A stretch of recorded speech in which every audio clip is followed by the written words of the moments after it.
Quand je suis arrivé à Paris, je voulais être admiré, désiré, aimé. Ma famille voulait plus entendre parler de moi depuis que mon père m'avait surpris avec le fils des voisins.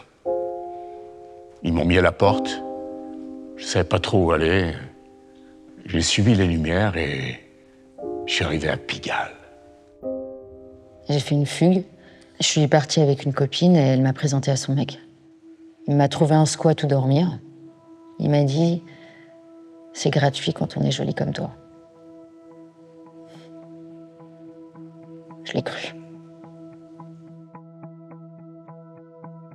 Madame m'avait donné les tarifs.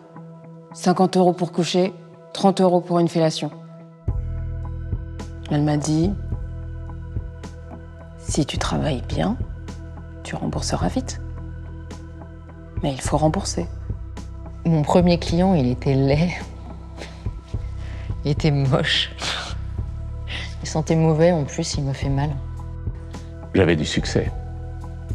Mon personnage plaisait. Alors, je me suis créé une clientèle très chic. Je me souviens l'avoir suivi, ce client.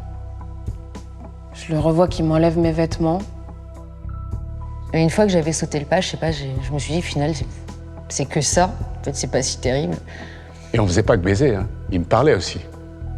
Il faisait beaucoup de promesses. Quand il s'est rhabillé, il a vu que je pleurais et il avait l'air un peu inquiet, alors il m'a donné beaucoup d'argent. Et puis il est parti.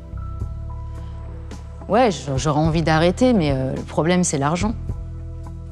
Puis même si j'arrêtais, je crois que de toute façon, j'aurais toujours l'impression qu'il y a écrit pute sur mon front.